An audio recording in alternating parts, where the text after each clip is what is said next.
네, 여러분 안녕하십니까? 앞번 주제에서는 북한의 미사일이 진짜 실력이 그렇게 대단한 것일까? 미국 본토를 공격을 할 수 있을 정도까지 발전했는가에 대해서 저는 조심스럽게 그렇지 않다라고 말씀을 드렸습니다. 그리고 그 근거로서 미국과 소련의 미사일조차도 아직 정말 그 정확한 것을 모르는 상태에서 이론이 전개되고 있다고 말씀을 드렸습니다. 이번 주제는 미국은 북한 핵의 완성을 허락할까? 언젠가는 북한이 정말로 지금 현재 미국이나 소련, 구소련이 가지고 있던 정도의 그런 미사일 실력을 개발할 날이 오게 될 것입니다. 이론적으로 그렇게 되고 그런 상황이 온다면 정말로 미국은 한국을 도와주지 못하는 상황이 되겠죠. 그런데 국제정치학적으로 미국이 그 같은 상황을 허락을 할까 하는 그 주제를 한번 얘기를 해보겠습니다. 제가 그 자료를 찾다 보니까 그 북한의 그 화성 18호 뭐 엄청나게 큰 미사일이죠. 작년 거는 화성 17호라고 합니다. 지금 거가 이제 조금 더 개발돼서 18호라는 이름을 붙인 모양인데 2022년도에 그 북한이 이 아주 대규모 그 화성 17호를 발사했는데 4번 발사했는데 다 실패했습니다. 4번을 발사했는데 다 실패했다. 그럼 이것은 사실 그 전쟁에서 써먹을 수 있는 그 미사일이 아니죠. 그리고 이제 그 보이스 오브 아메리카에 그 나온 뉴스인데 북한 ICBM 사진을 공개했는데 전력을 과장한 것이고 선전용일 수도 있겠다라는 식으로 그 미국이 얘기했습니다. 제가 그 앞전에서 말씀드린 그 내용을 보충하는 그런 자료로 잠깐 소개를 했습니다. 예, 이제 가정입니다. 북한의 핵 능력이 진정 미국의 대도시 여러 개 혹은 최소한 한 곳을 100% 맞출 수 있는 날이 왔다. 그러니까 LA를 맞출 수 있어요. 시애틀을 맞출 수 있습니다. 혹은 그렇지 않으면 호놀룰루라도 정확하게 타격할 수 있는 그런 실력을 갖추게 되었다. 그것이 북한의 꿈에도 그리는 날입니다. 그 날이 왔을 때 정말 미국은 대한민국을 맘 놓고 도와주지 못합니다. 왜? 미국도 맞으니까.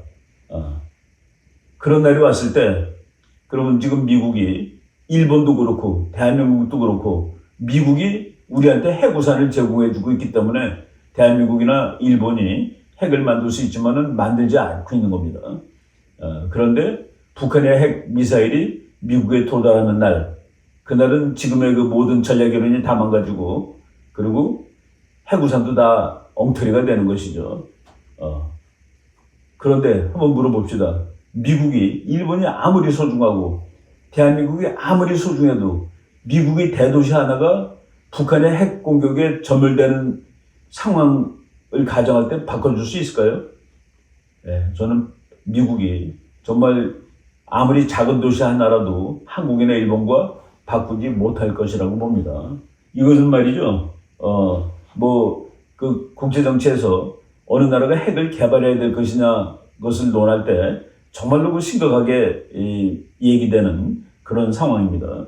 우리가 지난 시간에 김정일이 했다는 말, 수령님대의 조국을 통일하려면 미국 본토를 때릴 수 있는 능력을 가져야 된다.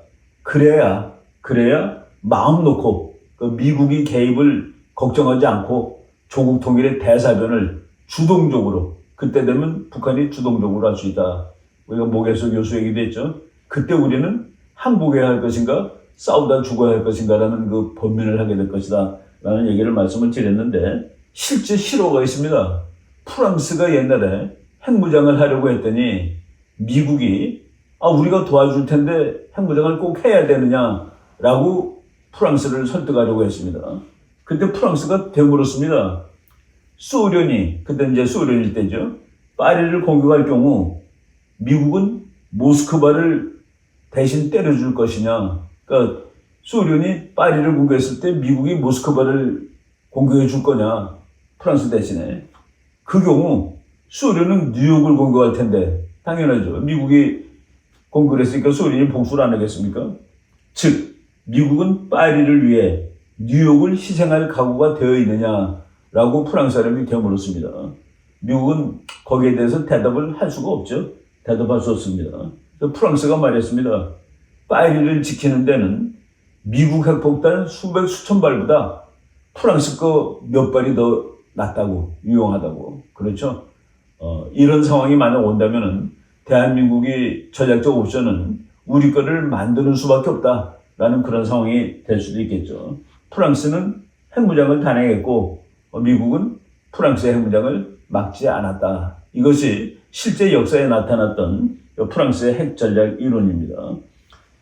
한국과 일본이 미국한테 프랑스가 했던 거하고 똑같은 질문을 할 수가 있습니다. 미국은 서울과 도쿄를 지켜주기 위해 뉴욕을 포기할 수 있냐? 뉴욕까지 안 갑니다. 호놀루루를 포기할 수 있느냐? 여기에서 미국은 결코 그렇다라고 대답하지 못할 거다가 확실합니다. 서울을 지키려고 호놀루루를 포기한다?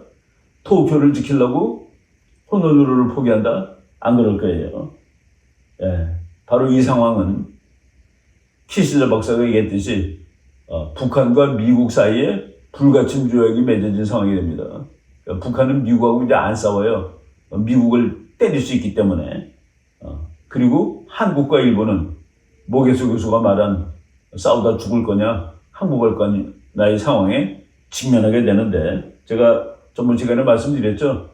우리도 만들 수 있다 하는 우리를 만들 수 있습니다. 키신저 말을 다시 한번 얘기한다면은 어느 나라가 핵무장을 하는 경우 그 나라는 이웃 나라들과 무언의 불가침 조약을 체결하는 효과를 얻을 수 있다. 북한 핵전략이 기본입니다.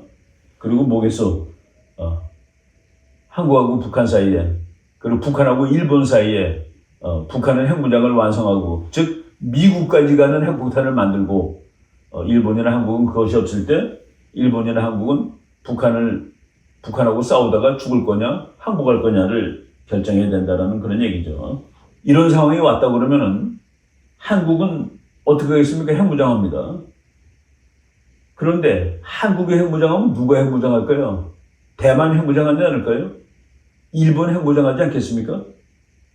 그리고 한국, 일본, 대만뿐만 아니라 이 세계 거의 모든 나라들이 미국의 안보 공약에 대해서 의심하게 될 겁니다.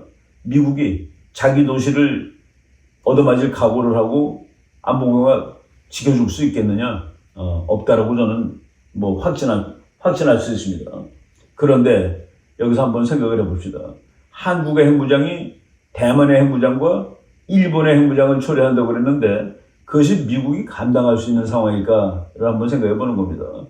일본은 누가 말해도 지금 자타가 공인하는 세계 3위의 경제 대국입니다.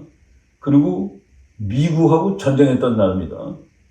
그런 나라가 핵무장을 갖추고 완벽한 군사력을 갖추게 되었을 때 그 미국하고 그래도 미국의 동맹국이 되고 미국의 말을 잘 듣는 나라로 남아있을 것인가 라는 생각을 해보는데 저는 좀 거기에 대해서 미국이 일본이 핵무장을 해도 괜찮아 라고 얘기하기는 곤란하지 않겠냐라는 생각을 해봅니다.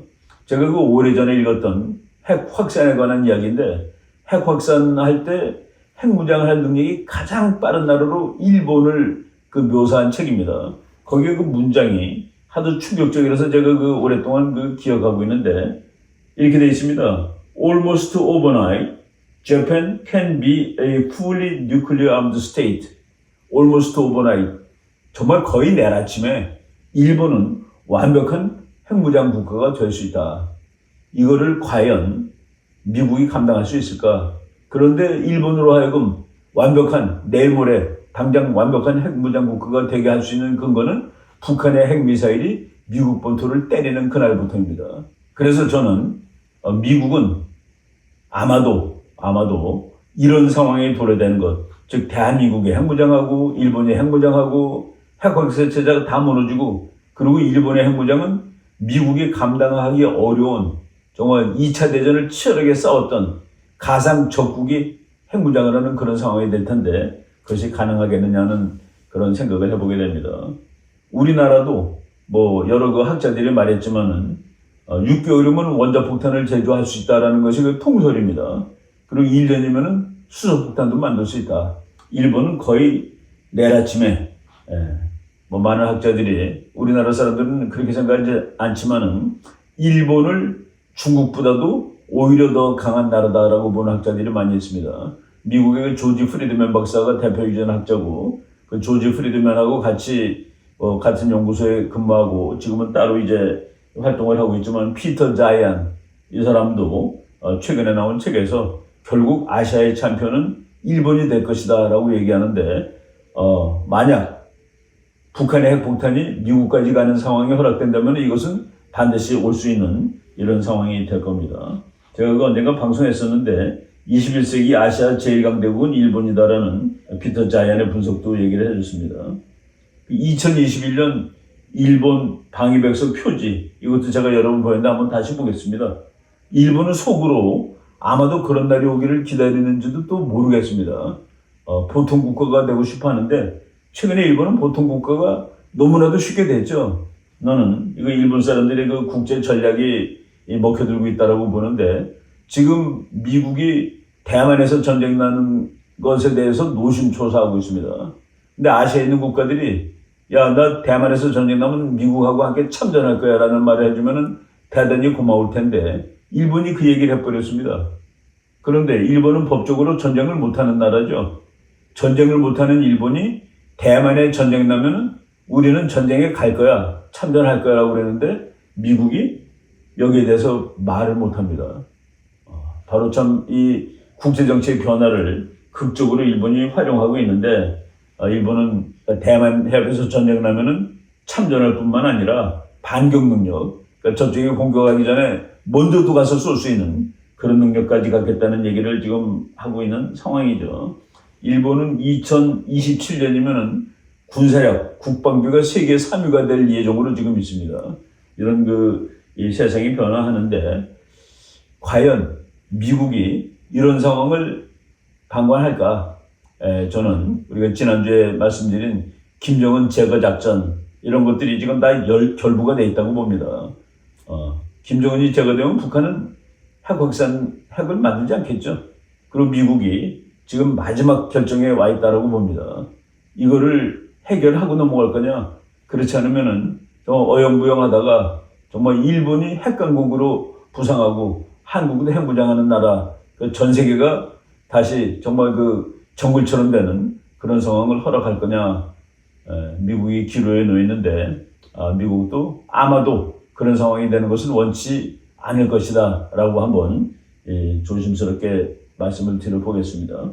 네, 오늘 그 강의도 이 정도까지 하면 될 것 같군요. 네, 감사합니다.